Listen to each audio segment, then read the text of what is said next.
lo que tanto odiaba. Ahora, ¿cuántas veces hemos pensado o hasta criticado ciertas cosas de decir, yo nunca cuando esté en esa posición voy a hacer eso?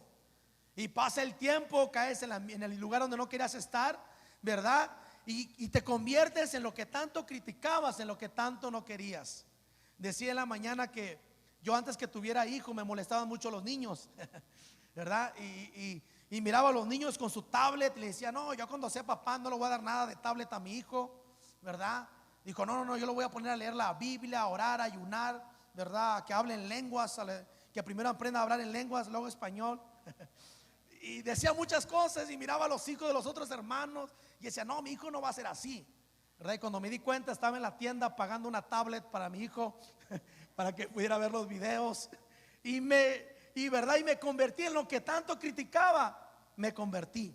Ahora, hoy veremos la historia de un hombre que se convirtió en algo de lo que tanto él odiaba.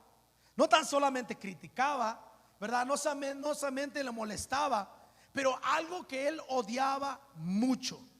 Ahora, este hombre, si ya te estás acordando o ya estás identificándola, hoy veremos la historia de ese hombre llamado Pablo.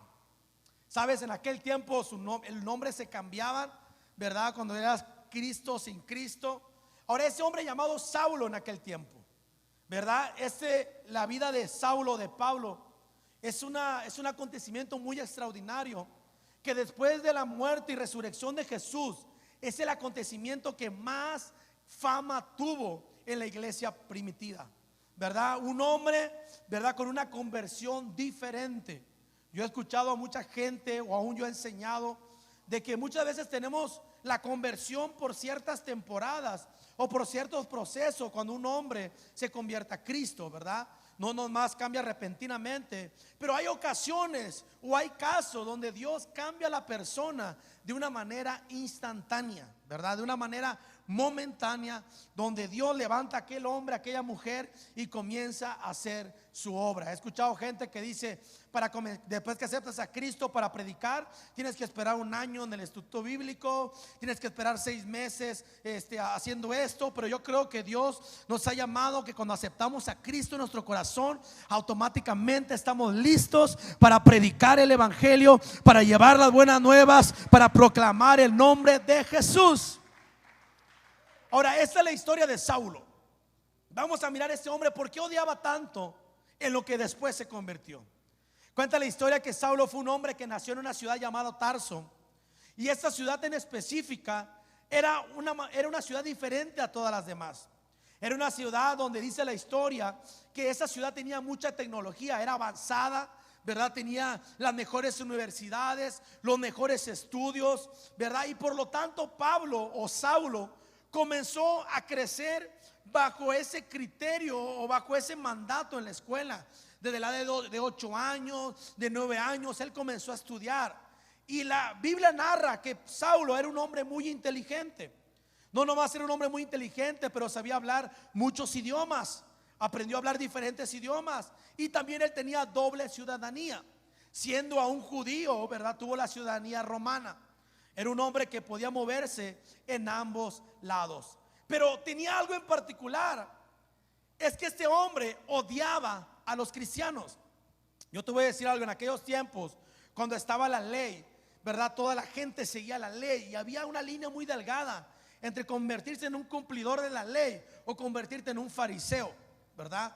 Es lo que ahorita le podemos llamar religioso, ¿verdad? Aquel que sigue, ¿verdad? Más una línea a lo que Dios quiere hacer en tu vida, ¿verdad? Y Pablo o Saulo cayó en esa religiosidad donde él pensaba que el que no pensara como él, el que no caminaba como él, automáticamente se volvía su enemigo, ¿verdad? ¿Cuántos han escuchado gente así que dice, si no piensas lo que yo pienso, si no crees lo que yo creo, automáticamente eres mi enemigo? ¿Sabes? Saulo comenzó a odiar a los cristianos tan grande que él estaba listo para hacer que esas personas o esos hombres, ¿verdad?, pagaran por su desobediencia. Era tan grande el odio de Pablo, ¿verdad?, que él mismo organizó la persecución para la primera iglesia cristiana. La Biblia narra la historia de Saulo, ¿verdad? Que cuando él había un lugar en la ciudad donde había cristianos, él era el que se apuntaba para ir a esa ciudad, maltratar a la gente, sacarlos a la plaza en medio de la ciudad y matarlos. Eso era Saulo. Ahora, la Biblia lo narra como Saulo, pero un hombre así era un hombre muy temido en la ciudad. Era un hombre que nadie quería conocer, que ni un cristiano se quería topar, ¿verdad? Era un hombre que tan solamente escuchar la palabra cristianos se enojaba tanto. Tan solamente escuchar la palabra hermano lo irritaba tanto. ¿Cuánto antes de conocer a Cristo eran así, verdad? Corrías al pobre hermano que te quería hablar de Cristo, ¿verdad? La hermana le daba un escobazo a aquel hermano que le quería predicar. Bueno, Saulo se encontraba en ese momento. Era un hombre muy temible, porque no nomás los corría, pero los asesinaba. La pasión o el mandato de Saulo era acabar con todos los cristianos en esa época. Yo me imagino que Pablo dejó a muchos hijos sin papás, padres que fueron muertos a manos de Saulo, ¿verdad? Hijos que dejó huérfanos porque asesinó a sus padres, ¿verdad? O asesinó a hijos que dejó a sus padres solos. Sin duda Saulo era lo peor que existía, lo más temible. Yo me imagino que tal vez le apodaban con diferentes apodos: el matador, el asesino, el sicario. Era aquel que cuando llegaba a una ciudad causaba todo el terror y todos los cristianos se escondían. Imagínate. Y la Biblia narra la historia, un acontecimiento del primer mártir en la historia de la Biblia. Fue un hombre llamado Esteban. Este hombre creía en Jesús. Y dice la Biblia que narra la historia que agarraron a Esteban, lo apresaron y lo tiraron, ¿verdad?, enfrente de la plaza. Y fue la peor manera de un hombre de Dios que pueda morir. Agarraron piedras y comenzaron a aventarle piedras. Pues déjame decirte que Saulo estaba en ese lugar. Él fue cómplice de la muerte de Esteban. Ahora, cuando tú lees la muerte de Esteban, es un hombre que realmente no tenía por qué pagar una muerte así. Imagínate morir apedreado. Le empezaron a aventar piedras. Tal vez Saulo agarró una piedra y se la aventó y fue la que le pegó en la cabeza, no sé. Pero él participó en la muerte de un gran hombre de Dios. Dice la Biblia que cuando Esteban estaba tirado, levantó los ojos al cielo y que miró la gloria de Dios, y en ese mismo instante murió. Imagínate el odio que tenía este hombre por acabar con todos los cristianos. Al ver que Esteban murió, todo el pueblo cristiano le tenía miedo a este hombre. Sin duda era un hombre guiado por Satanás. Sin duda era un hombre que estaba lleno de demonios. Sin duda era un hombre que caminaba o seguía una meta, un propósito equivocado. ¿Sabes por qué un propósito equivocado? Porque la Biblia no cuenta la historia de que Saulo era un hombre mundano. ¿Sabes lo que él peleaba? Él peleaba la ley. Se volvió tan fariseo que él quería que todos caminaran como él caminara. Él no quería aceptar que el Mesías había llegado. Es por eso que todo lo que pensaba en contra de él estaba listo hasta poder matarlo. ¿Sabes? Aún creyéndose un hijo de Dios, escucha esto.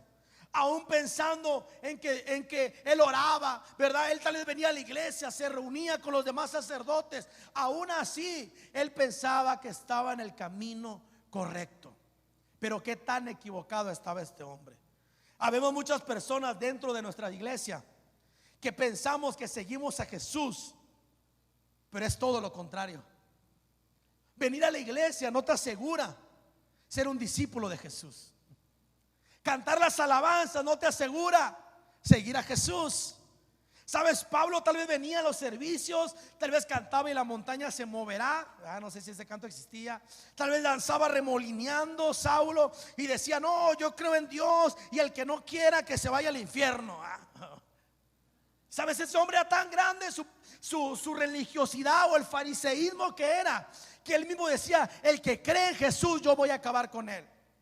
Hoy tenemos que reconocer en este día, en esta mañana, que una verdadera conversión no se trata, ¿verdad?, de nomás venir a la iglesia, de nomás cantar. Se trata de un estilo de vida diferente, que cuando Jesús llega a nuestro corazón realmente hay un cambio genuino. ¿Cuánto dicen amén?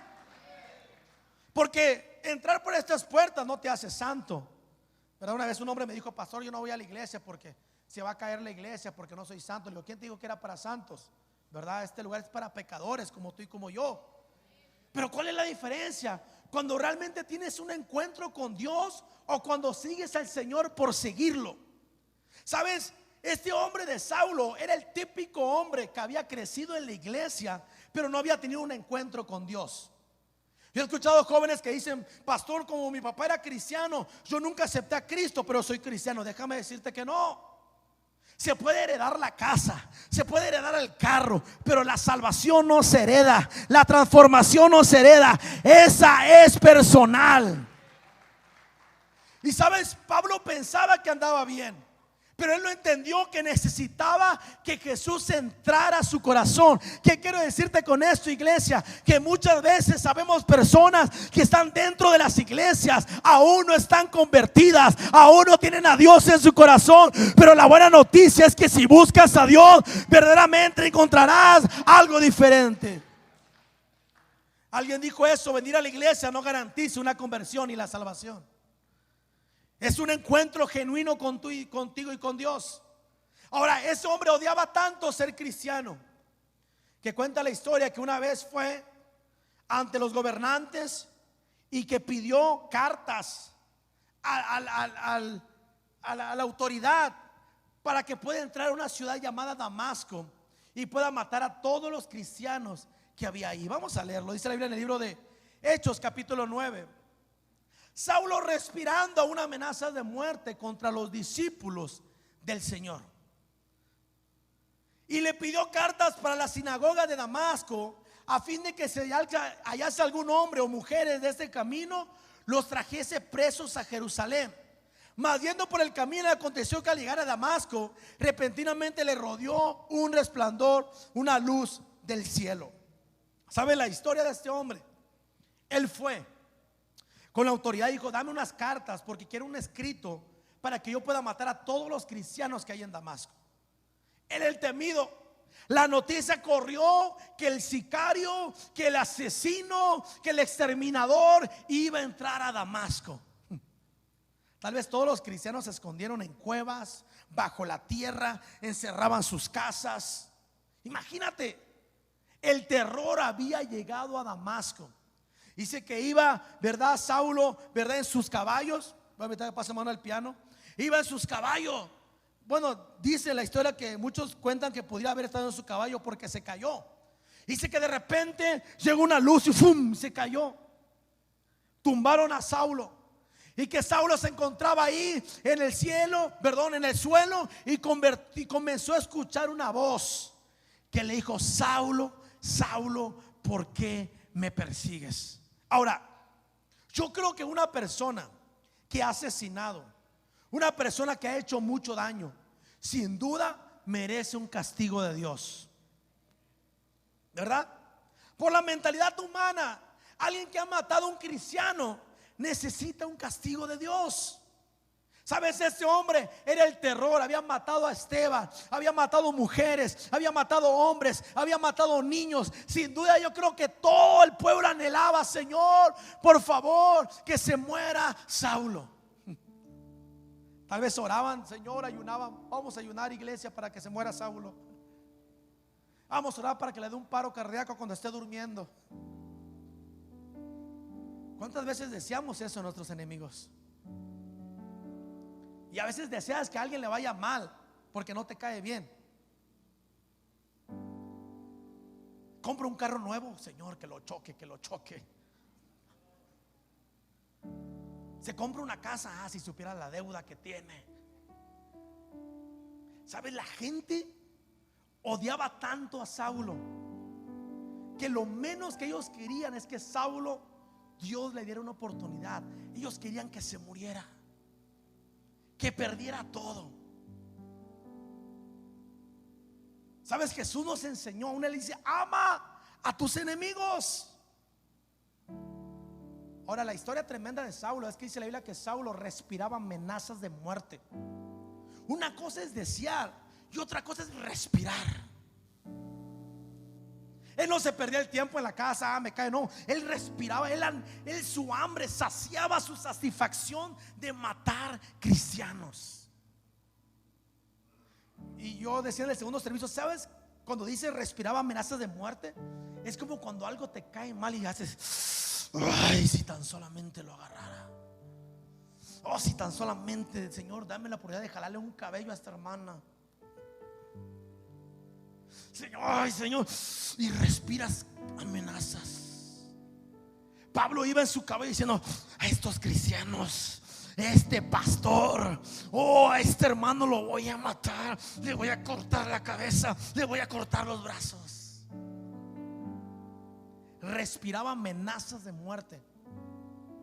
Ahora, lo que me quiero basar en esto es que por lo que tanto él peleaba, no sabía que Dios lo iba a convertir en eso. ¿Sabes? Dice la Biblia que cuando Saulo cayó y que de repentinamente dice que vio y que escuchó la voz, dijo, Saulo, Saulo, ¿por qué me persigues? Él se espantó y dijo, Señor, ¿quién eres? Automáticamente este hombre quedó ciego. Ahora yo me pregunto, si Dios mató a muchos enemigos en el Antiguo Testamento, ¿por qué a Saulo no le eliminó? ¿Te has puesto a pensar? Dice la Biblia que cuando Elías estaba en la época de Elías, que venían los enemigos y que él decía, descendía fuego del cielo y los quemaba a todos. Y que de repente los quemó y venía otra manada y ¡fum!, los volvía a quemar. Imagínate si tú tuvieras ese poder de bajar fuego del cielo. Yo hace un minuto yo hubiera quemado a alguien. Imagínate, ese hombre tenía la unción de bajar fuego del cielo. A tu hermano del home, Señor, quémalo, ya estuvieran todos negritos. Pero el Señor estaba a punto de mostrarle algo en la historia de la Biblia, que el menos calificado iba a ser el más usado. El que nadie creía que iba a hacer algo, Dios iba a hacer algo. Y la historia no está ahí. Lo que te quiero hablar es que este hombre se quedó ciego. Dice la Biblia que los soldados lo agarraron y lo comenzaron a guiar hacia la casa de Judas, no del que el traicionero, ese había muerto. Llegaron a la otra casa de otro que se llamaba Judas. Y entró y dice que Saulo estaba ahí, no podía ver, estaba ciego. Automáticamente todo lo blanco y lo negro que tú y yo tenemos en el ojo estaba convertido en piedra. El gran hombre temible, el hombre gigante, ahora era un hombre que le estaban ayudando a caminar porque estaba completamente ciego. Dice la Biblia, vamos a leerlo. Dice la Biblia en el versículo 8. Entonces Saulo se levantó de la tierra y abriendo los ojos no veía a nadie. Así que llevándole por la mano lo metieron a Damasco, donde estuvo 3 días sin ver, no comió ni bebió. Había entonces en Damasco un discípulo llamado Ananías. Es lo que me quiero concentrar en esta tarde. Este hombre merecía un castigo de Dios. Merecía lo peor que podía pasar. Dice que ese hombre se quedó ciego, no comió ni bebió. Ahora yo te pregunto, ¿cuántos de aquí no han comido ni beber 3 días? Nomás llevas desde la mañana hasta ahorita y andas como zombie, y le mando la alabanza y está cayendo porque no ha comido nada. Bueno, imagínate 3 días sin comer ni beber. La Biblia narra que Saulo, bueno, los estudios teológicos, que Saulo era un hombre de una estatura normal. Era un hombre robusto porque él trabajaba haciendo tiendas.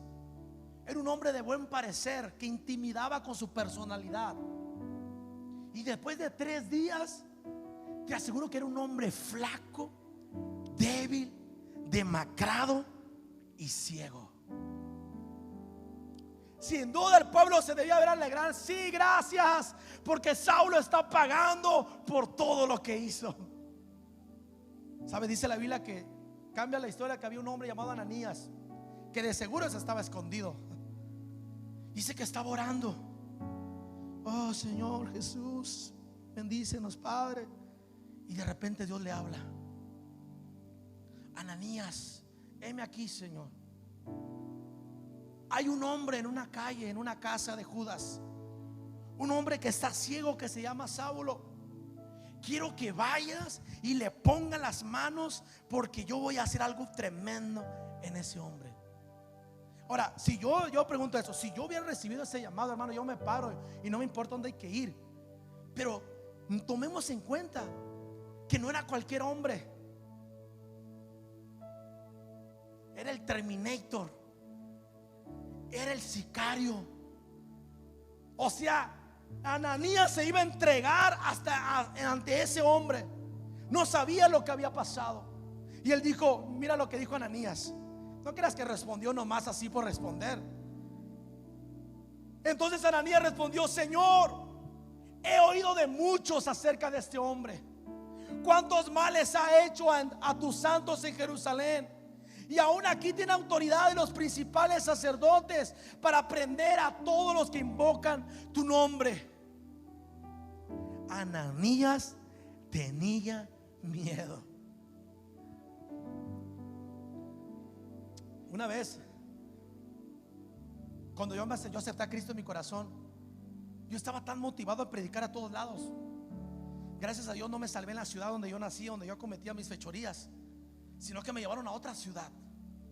Y yo le predicaba a todo el mundo. Iba al parque, le predicaba. Iba al camión, le predicaba. Me ladraba el perro, le predicaba. La hermana me aventaba agua, le predicaba. Ven, predicador, a todo. Y un día me dicen: quiero que vayas donde tú saliste y ahí prediques. Hermano, yo venía entrando a mi barrio, a mi colonia, y una bola de malandros sentados se hincaron y empezaron a decir: aleluya, danos tu bendición. Y se comenzaron a burlar. ¿Sabes? Quería predicarles, pero no podía, tenía miedo, porque el Señor me estaba llevando el lugar donde yo salí, donde sabía que tal vez me iban a hacer daño por traicionar al barrio, donde tal vez se iban a burlar, me iban a humillar. Y el Señor, ¿sabes qué? Ananías sintió que él, a obedecer al Señor, estaba entrando a la boca del lobo de Saulo, donde tal vez podía sacar la espada y ahí podía acabar con su vida. ¿Sabes qué? El Señor le enseñó a Ananías. Más adelante le dijo: ve, porque ese hombre será un instrumento para mí. ¿Sabes qué le estaba diciendo? Escucha esto: aunque no parezca ahorita lo que es, aunque no parezca lo que voy a hacer con él, él va a ser un gran hombre de Dios. ¿Cuántos de nosotros a veces nos olvidamos o nos desconcentramos o no queremos creer lo que Dios va a hacer en nosotros? ¿Sabes? Cuando Ananías entró, tal vez los soldados se pararon, le dieron el lugar. Entró Ananías temblando sus piernas. ¿Será que Dios me habló? ¿O me habló San Judas? ¿O quién sabe quién me habló? ¿Qué voz escuché? Pero estoy entrando a la boca del lobo. Y cuando entró, miró a un hombre demacrado, ciego, débil. El gran asesino se encontraba débil. ¿Sabes lo que Ananías entendió? La importancia de siempre ver a la gente como Cristo la ve. ¿Sabes por qué tú y yo estamos aquí?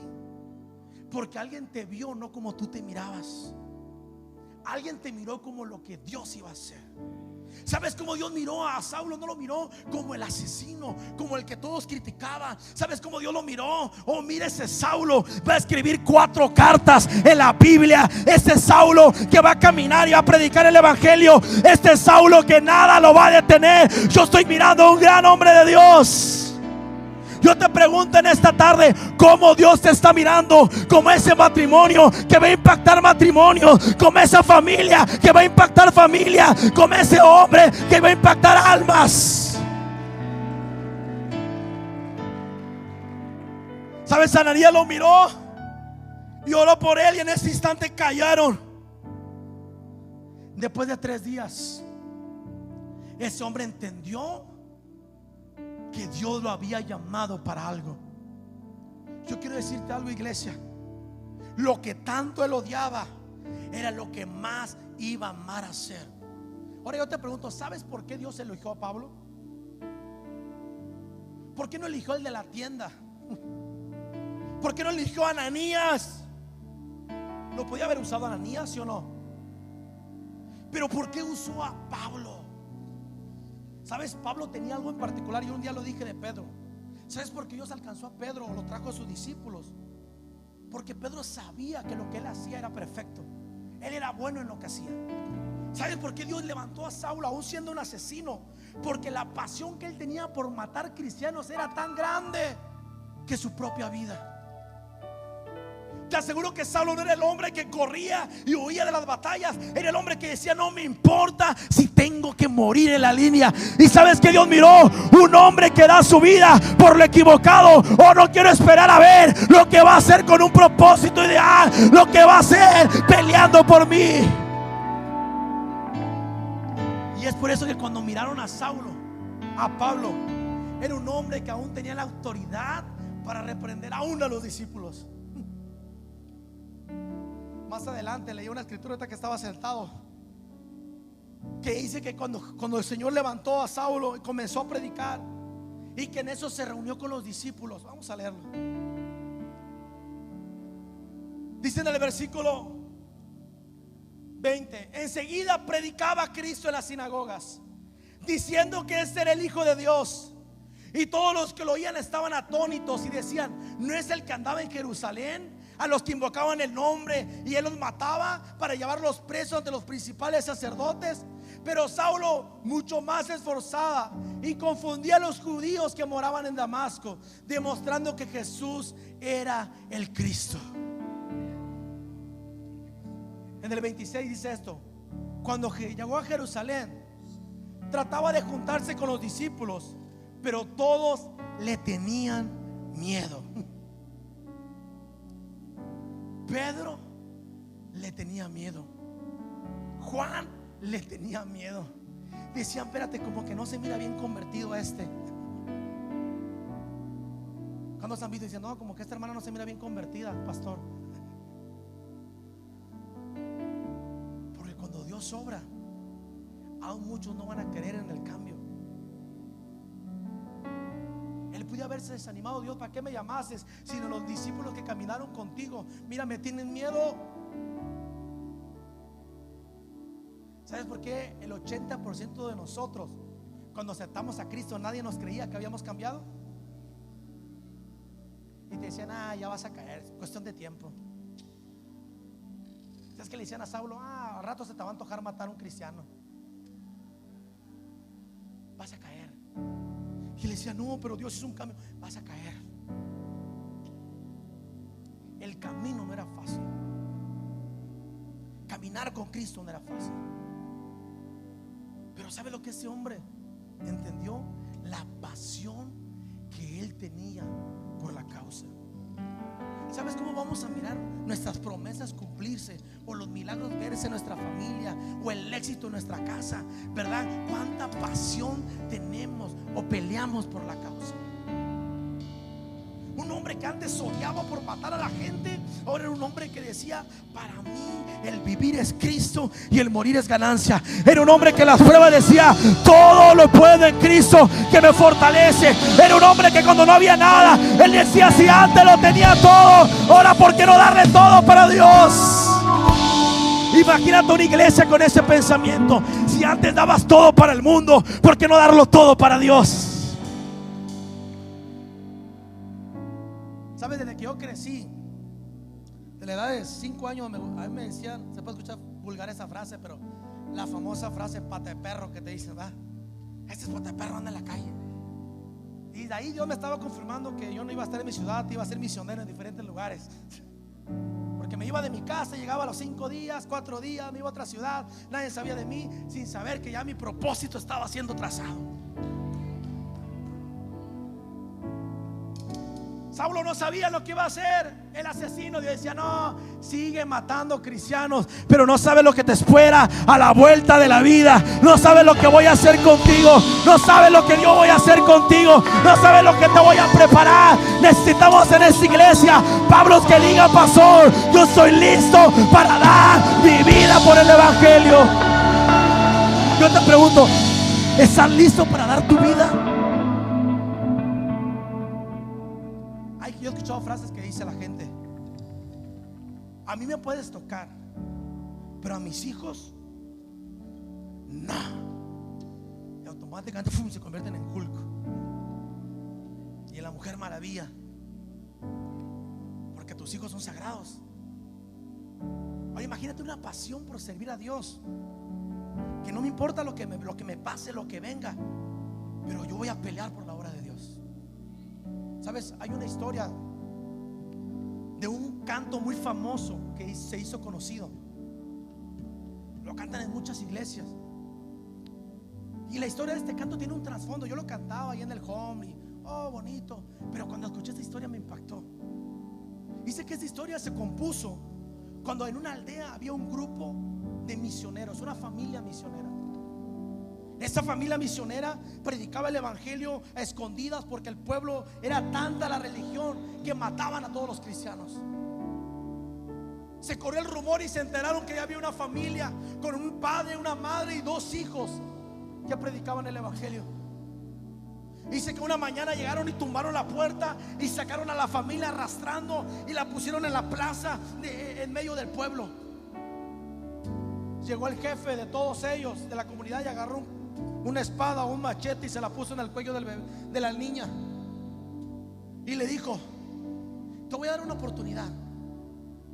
Si aquí en este momento, los hincaron a los 4, si aquí en este momento tú niegas a Jesús como tu Salvador, le perdono la vida a tu familia. Es fácil decirlo, pero yo te pregunto, ¿tú qué harías? Eso me recuerda a la historia de un hombre que estaba a punto de matar a su hijo. Porque cuando entiendes la causa, y se puede escuchar eso y tal vez muchos no lo entiendan, pero la causa es mucho más grande que tu familia. Dios es mucho más grande que tu familia. ¿Sabes por qué? Porque a uno Dios se los quitó. ¡Fum! Le quitó casa, riqueza, hijos, salud, esposa. Ahí dicen que: Señor, quítame todo menos la esposa. Hay unos que hasta oran para que: Señor, quítamela. Le quitaron todo y ese hombre dijo: me gusta la palabra que dijo: Dios da y Dios quita. Sea el nombre de Dios bendito. Y sabes que el Señor en el cielo dijo: ese hombre es un verdadero guerrero. Y no nomás Dios le dio lo que le quitó, le dio más.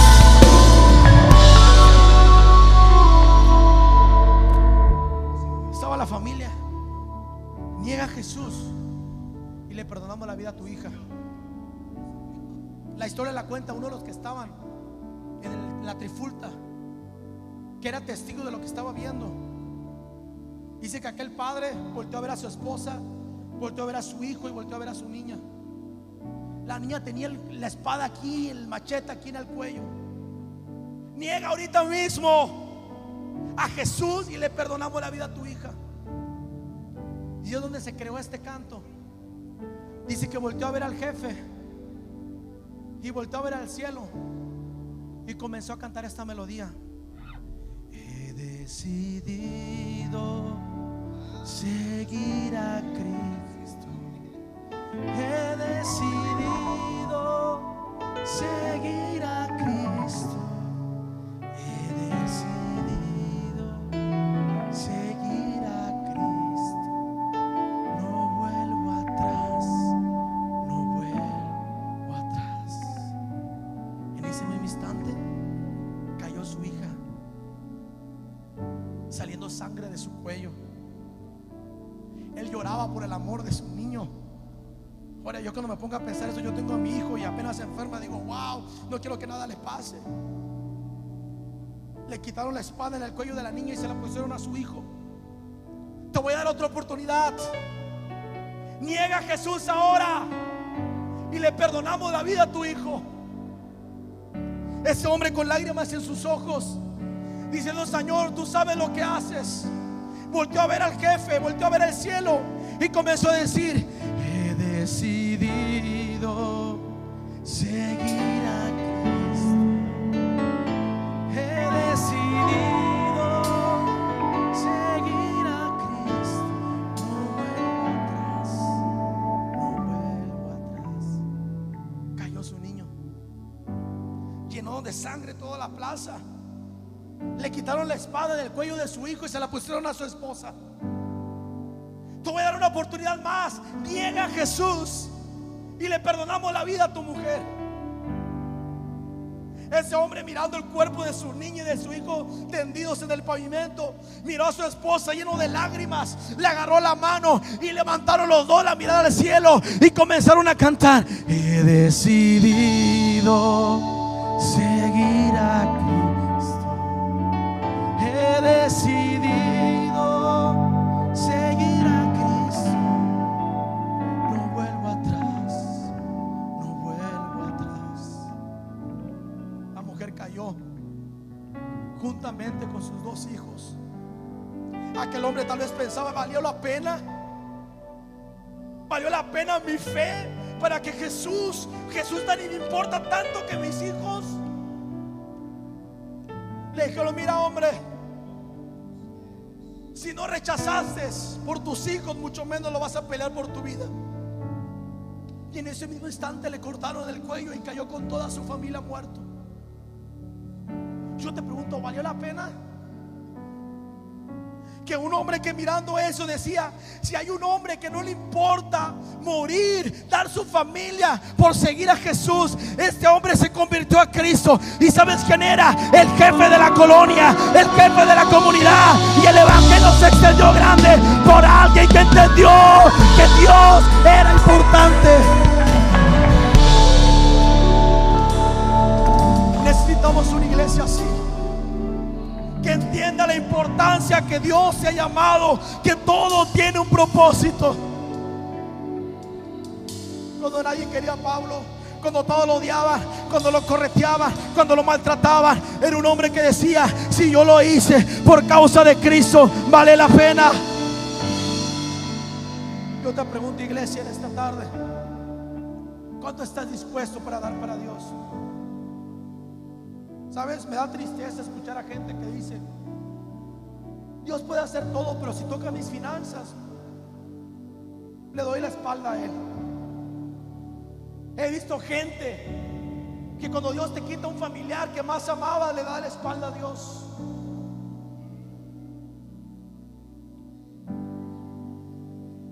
Porque tal vez no había esa pasión como el apóstol Pablo.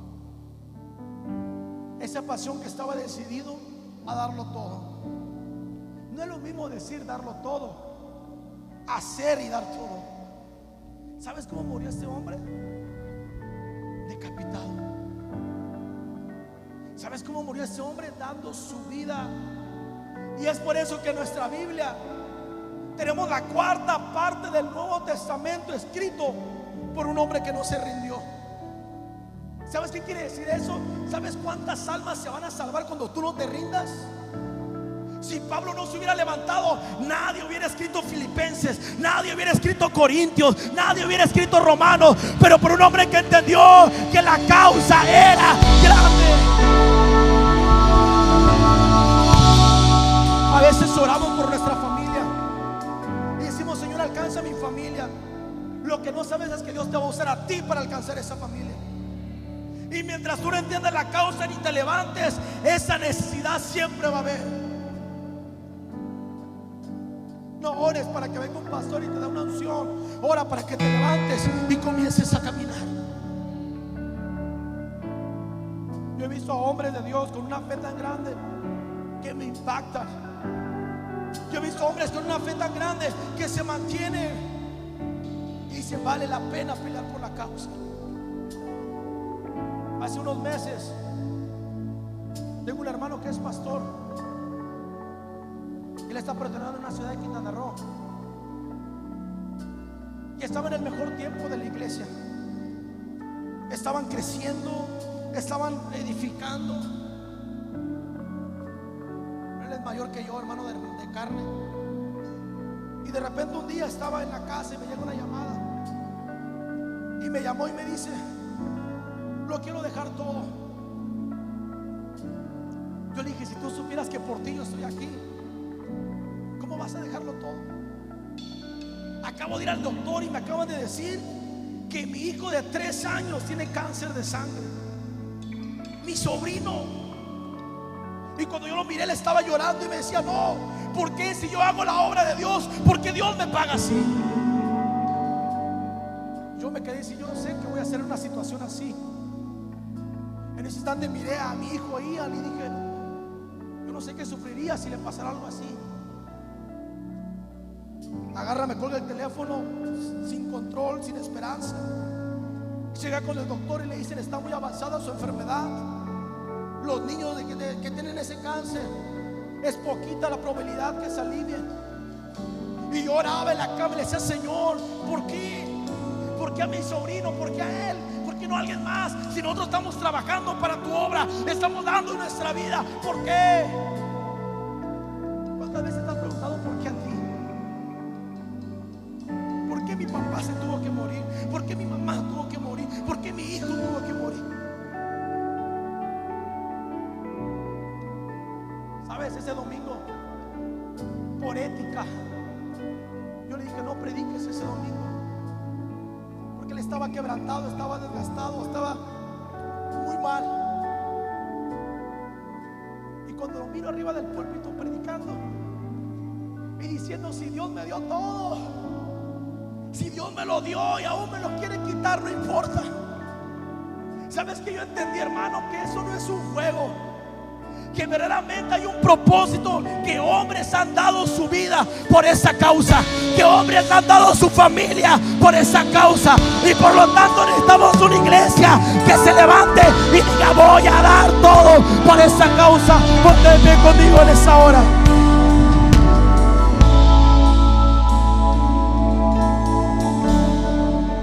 Aún sigue con sus quimioterapias, pero ¿sabes qué he entendido? Que todo está en las manos de Dios. Yo entendí esto: nunca le preguntes a Dios por qué, porque Dios nunca te va a dar la razón. Mejor confía y entenderás el propósito. Saulo no preguntó por qué, el menos elegido. Imagínate, voy a acabar con esto. Imagínate a Saulo llegando a los niños diciéndole: Pablo, ahora que estás predicando, tú mataste a mi padre. ¿Tú crees que ese peso no lo cargaba Pablo? De que esposa llegaron y le dijeron: tú que ahora eres un predicador, tú mataste a mi esposo. Pero la capacidad de este hombre era tan grande que sabía que el peso del pasado lo iba a opacar. Y es por eso que en muchas escrituras de la Biblia siempre dije: deja tu pasado, nueva criatura. ¿Sabes por qué decía? Lo que pasó ya pasó. Ahora tienes que caminar mirando a la meta, a lo que Dios tiene para ti, a lo que Dios va a hacer, a lo que Dios va a establecer. Levanta tus manos. ¿Dónde estás? Levanta tus manos. Oh, aleluya. La presencia de Dios está en ese lugar. Levanta tus manos.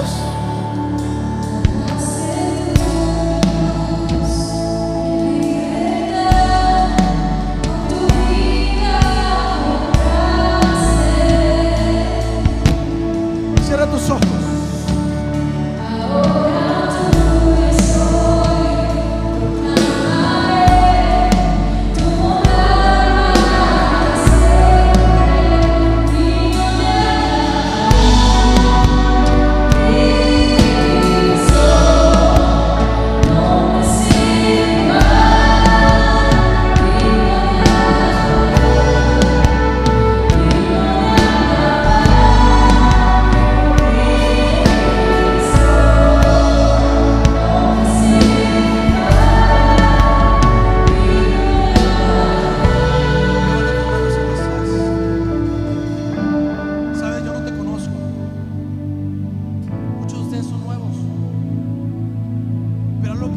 Dios sabe el momento que estás atravesando. Dios sabe lo que hay verdaderamente en tu corazón, lo que muchas veces has tenido que pagar por servir a Dios. ¿Sabes? Ninguno de los discípulos tuvieron un final feliz. El último fue encarcelado y murió de anciano. Pero mi pregunta es, ¿valió la pena? Yo quiero decirte algo, vale la pena. Vale la pena. Yo quiero orar por ti, quiero que salgas de tu lugar. Y así suavemente, estás allá atrás, si no quieres pasar al altar, no te preocupes. Levanta tus manos. Hay una presencia especial en este día.